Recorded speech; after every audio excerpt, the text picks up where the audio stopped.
Salam uşaqlar, bugün ismin digər xüsusiyyəti olan mənsubiyyətə görə dəyişməsinə baxırıq. Deməli, əşyanın hər hansısa bir şəxsə mənsubluğunu bildirən şəkilçilərə deyilir mənsubiyyə şəkilçiləri və mənsubiyyə şəkilçiləri özündən əvvəl gələn yarı halda işlənən sözlə bağlı olur. Yəni bu söz ya mənsubiyyə şəkilçisi qəbul etmiş sözün qarşısında olur, ya da biz onu rahatlıqla bərpa edə bilirik. Məsələn, burada nümunəyə baxırıq.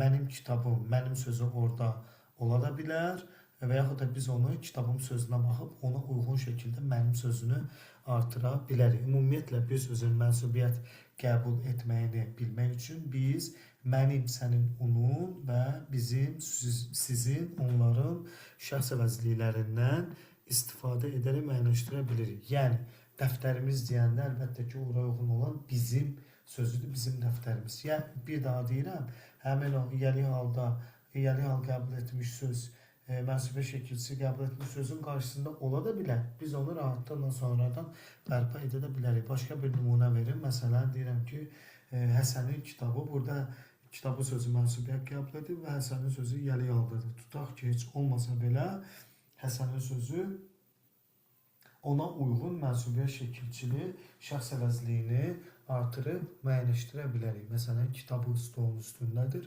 Onun kitabı stolun üstündədir. Baxırıq mənsubiyyət şəkilçilərinin necə dəyişməsinə. Şəxslər üzrə əlbəttə ki, dəyişir. Birinci şəxs mənsubiyyət şəkilçisi ım və mıdır. Cəmində isə ımız və mız olur. İkinci şəxsdə ını, cəmi ınız, mız və üçüncü şəxsdə ı və s formasından istifadə edirik. Nə zaman mı, nə zaman ım şəkilçisindən istifadə edirik? İndi baxırıq burada sözlərə. Baxın, burada biz görürük ki, əgər saitlə bitirsə söz, o zaman M formasından, samitlə bitirsə söz, o zaman ım formasından istifadə edilir. Bu birisi sözdə isə saitlə bitirsə mız, samitlə bitirsə ımız formasından istifadə edirik. Bu qayda digərlərində də belə davam edir. Üçüncü şəxsdə isə əgər samitlə bitirsə ı formasından istifadə edirik, saitlə bitirsə isə s formasından istifadə edirik. Birinci və ikinci şəxslər insan anlayışını bildirir, mənsubiyyə şəkilçiləri. Digər şəxslər isə əşyanın təkcə insana deyil, başqa əşyalara da mənsubluğunu ifadə edir. Gəldik mənsubiyyə şəkilçiləri ilə bağlı əsas qaydalara. Öncə də qeyd etdiyimiz kimi, mənsubiyyə şəkilçiləri yəli hal şəkilçiləri ilə bağlı olan bir şəkilçidir. Bu mənsubiyyə şəkilçisi qəbul etmiş söz özündən əvvəl yəli hallı sözü ya tələb edir, yəni yanında yəli hallı söz işlənə də bilər və yaxud da biz onu rahatlıqla bərpa edə də bilərik. Məsəl üçün, burada qeyd olunub, mənim kitabım evdədir və yaxud da belə də verilə bilər, kitabım evdədir, rahatlıqla mənim yəli halda olan əvəzliyini cümlənin əvvəlinə artıra bilərik. Hal şəkilçisi ilə birlikdə mənsubiyyə şəkilçisi qəbul etmiş söz ismin bütün hallarında ola bilir. Yəni, bir söz əgər mənsubiyyə şəkilçisi qəbul edibsə, mənsubiyyə şəkilçisi qəbul edəndən sonra da hər hansısa bir hal şəkilçisini, istənilən bir hal şəkilçisini qəbul edə bilir.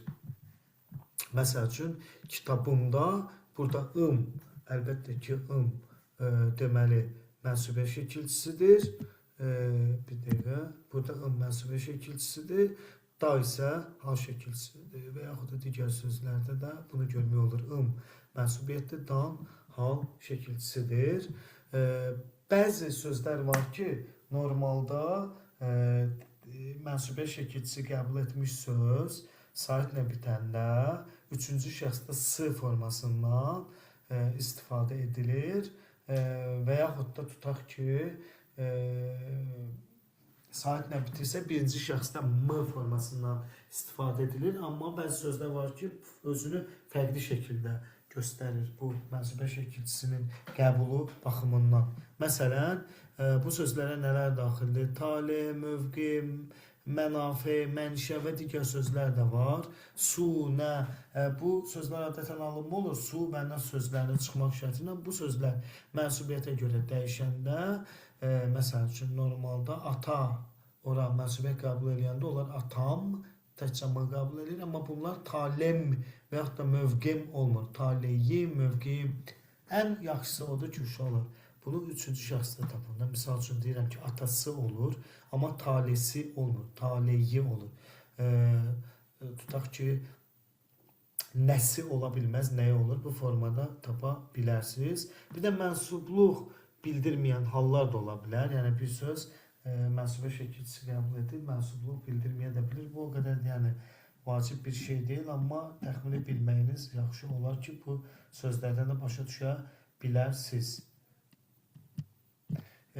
Deməli, mənsubiyyət şəkilçisi, bu da amonimliyi ilə bağlı qeyd olunub ki, ön şəkilçisi həm yəli halın, həm də ikinci şəxsin təkinin mənsubiyyə şəkilçisi kimi işlənə bilər. Onları necə fərqləndiririk? Mənsubiyyə şəkilçisi sözün əvvəlinə öz və ya deməli, ikinci şəxsin mənsubiyyə şəkilçisini və yiyəlik halı necə fərqləndirmək olar? Çünki ikisi də ın formasının özünü göstərir. Əgər mənsubiyyə şəkilçisidirsə, sözün əvvəlinə öz və ya sənin əvəzliyini artırmaq mümkündür. Bu zaman məna pozuntusunu görə bilmirik. Məsələn, dəftərin evdə qalıb, öz dəftərin evdə qalıb. Bu formada tapa bilirik. Bir də mənsubiyyə şəkilçili ismi bir daha hallandırmaq olur. Öncə də qeyd edelim ki, bir söz əgər mənsubiyyə şəkilçisi qəbul edibsə, yenə də özündən sonra istənilən bir halı qəbul edə bilir. Amma söz yiyəlik hal şəkilçisi qəbul edibsə, özündən sonra mənsubiyyə şəkilçili ikinci bir isim tələb edir. Məsələn, evin adətən qəbul edir. Yəni bəzən cümlə xəbəri kimi işlənəndə yiyəlik hal tək işlənə bilir, amma çox vaxtı özündən sonra mənsubiyyə şəkilçili söz qəbul edir. Məsələn, evin qapısında evin sözü yiyəlik şəkilçisi qəbul edib və özündən sonra qapısı sözü gəlib. Yəni mənsubiyyət şəkilçisi qəbul etmiş söz gəlib.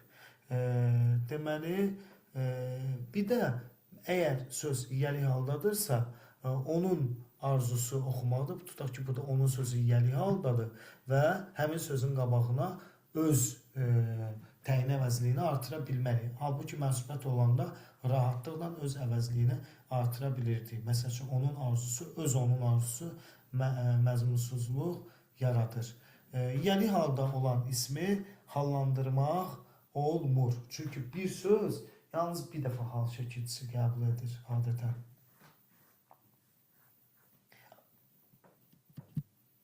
Gəldik üçüncü şəxs mənsubiyyə şəkilçisi ilə təsirli hal necə fərqləndirilir? Çünki ikisi də ı şəkilçisi vasitəsilə düzəlir. Əgər söz mənsubiyyə şəkilçisi qəbul edibsə, əvvəlinə bayaqki kimi öz əvəzliyini artıra bilərik. Məsəl üçün, kitabı, öz kitabı deyə bilirik və yaxud da onun kitabı. Və bir də mənsubiyyə şəkilçisi qəbul etmiş söz nə sualına, söhbət şəkilçidən gedir. Şəkilçisi qəbul etmiş söz nə sualına cavab verir. Onun kitabı, burada kitabı məndədir, nə məndədir demək mümkündür. Və cümlədə rahatlıqla xəbər funksiyasında çıxış eləyə bilir. Amma təsirli hal şəkilçisi qəbul edibsə, həmin sözün qabağına öz əvəzliyini artırmaq olmur. Məsəl üçün, deyirəm ki, kitabı oxuyur, öz kitabı oxuyur. Yəni, belə bir şey mümkün deyil. Nəyi sualına cavab verir? Mənsubiyyətdən fərqli olaraq mənsubiyyət nə sualına cavab verirdi. Bir də bitişdirici kimi, yəni söz saitlə bitirsə, əgər söz mənsubiyyət qəbul edibsə, bitişdirici kimi deməli, s bitişdiricisindən istifadə olunur. Yox, təsirli haldadırsa, n bitişdiricisindən istifadə edilir. Bəzi iki hecalı isimlərin dəyişməsi məsələsinə gəldikdə isə elə isimlər var ki, onlar yalnız mənsubiyyət şəkilçisini qəbul edəndə ikinci hecasındakı qapalı saat düşür. Məsələn, deməli, baxırıq bura, ağızdır, ağıldır, alındır, beyindir, fikir verirsinizsə, hamısının ikinci ecası qapalı ı, saitləri var ikinci ecalarında. Bunlar mənsubiyyət qəbul edəndə düşür. Məsələn, beynim deyirsən, burada beynim sözü və yaxud da çiyinin sözünün mənsubiyyət qəbul etdiyini nədən bilirik? Çünki sözün çiyin sözündəki i düşüb və yaxud da ovucum, ovuc sözündəki u düşüb. Məsələn, belə bir şey deyim də, məsələn, yazırıq. Deyirəm ki, beynin, bir dənə də belə yazırıq, beynin. Heç cümlədə işlətməsək belə, biz artıq başa düşürük ki, birinci beynin sözündəki in hal şəkilçisidir. Çünki bu sözlər yalnız mənsubiyyət şəkilçisi qəbul edəndə düşür. İkinci ecasındakı sait. Hal şəkilçisi qəbul edəndə düşmür. Burada isə düşdüyünə görə, beyin sözündəki, buradakı i düşdüyünə görə, o da bilirik ki, bu söz mənsubiyyət şəkilçisi qəbul edibdir. Amma digər sözlər isə, məsəl üçün qədir, qism, isim, cisim, yəni bunlar da qapalı saitlə bitir. Söhbət buradakı sözlərdən başqa digər bütün o tip saitlə bitən sözlərdən gedir ki, onlarda saitlə başlayan istənilən bir şəkilçi artırırsansa, bu hətta leksik şəkilçi də ola bilər, ikinci saitini itirəcək. Məsələn, ismin sözündəki in şəkilçisinin biz hal yoxsa mənsubiyyət olduğunu cümlədə işlətmədən bilə bilmərik. Çünki istənilən halda saitlə başlayan şəkilçi artıranda ki, in də saitlə başlayan şəkilçidir, ikinci ecadakı i'sini itirir. Bir şey də qeyd edeyim.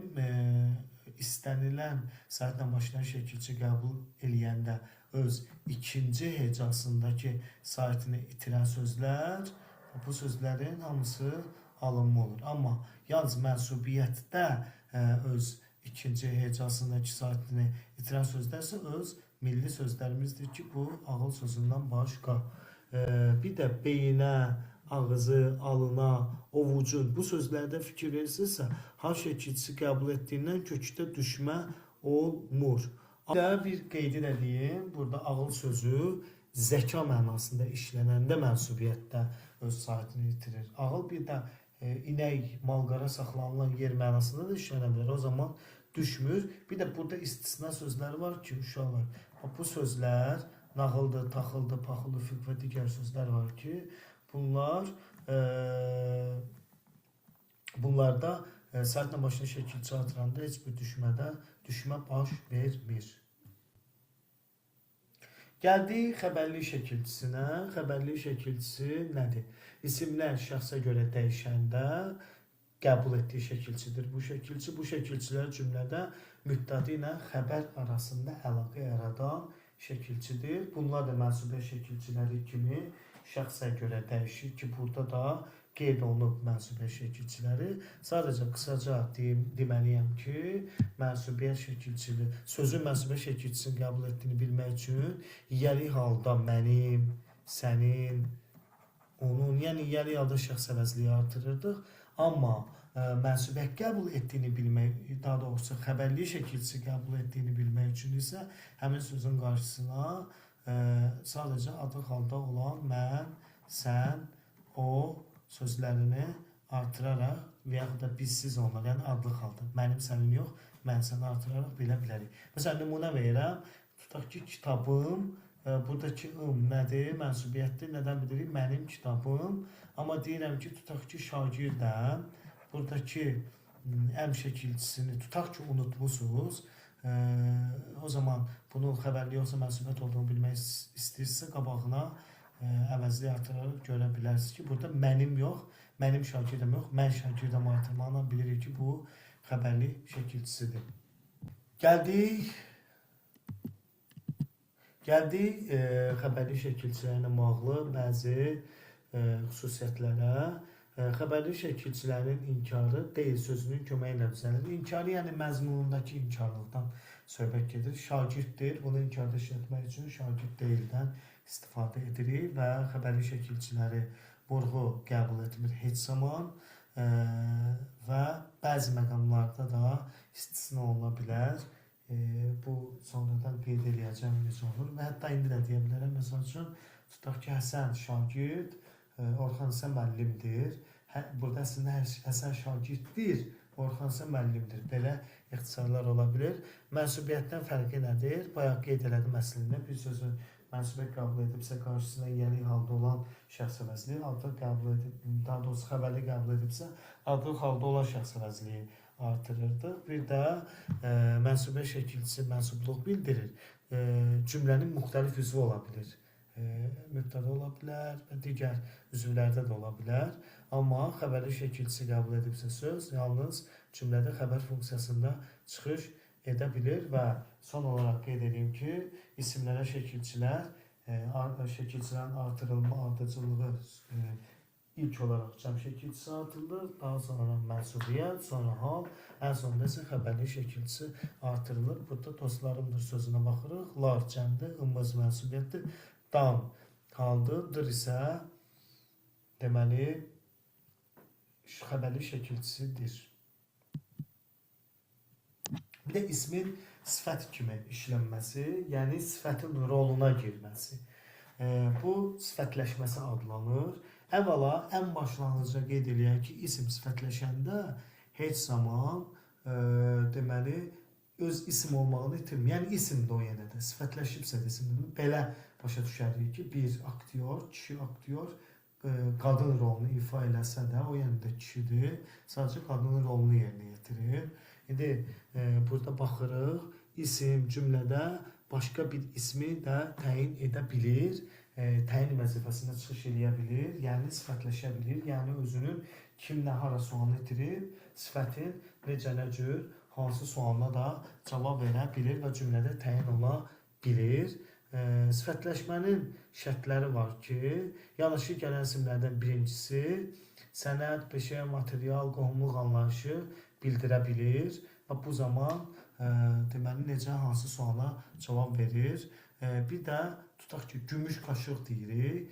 Gümüş qaşıq da gümüş isimdir, amma hansı qaşıq deyirik? Cümlədə müvəqqəti olaraq sifətin funksiyasında çıxış edir. Biz gümüşü götürüb kənarda sual versək, biz görəcəyik ki, gümüş sözü isimdir. Nə? Amma cümlədə müvəqqəti olaraq sifətin rolunu yerinə yetirir. Amma gümüşü, qızılı, yəni oradakı ü və şəkilçilər leksikdir. İsimdən sifət düzəldən şəkilçilərdir. Bunlar sifətləşmiş isim deyil. Bunlar yəni onsuz da özləri də sifətdir. Əgər isimlər material məzmunu bildirirsə, çıxışlı xalla da tapmaq olur bunu. Məsələn, qızıl üzü, qızıldan üzü, taxta qapı, taxtadan qapı. Bu şəkilçini artırmaqla da bilmək olur ki, bu əslində isimdir. Sadəcə olaraq müvəqqəti olaraq sifətləşibdir. Bir də isim sifətləşəndə sintaktik baxımdan təyin olur. Lakin o sifət olmadığına görə sifətin bütün funksiyalarını daşıya bilmir. Sifət kimi necə sualına cavab verə bilir, amma dərəcəyə görə dəyişə bilmir. Hələlik bu qədər uşaqlar, isim izahının sonuna çatdıq. Bir də qısa bir qeyd də var ki, onu növbəti vaxtlarda qeyd eləyəcəm. Onun, onu və o əvəzlikləri vasitəsilə də adlıq, yəlik, təsirli halları və mənsubə şəkilçiləri çox rahatlıqla fərqləndirmək olur və heç bir halda qarışdırma mümkün olmur. Növbəti izahlarda görüşərik. Sağ olun.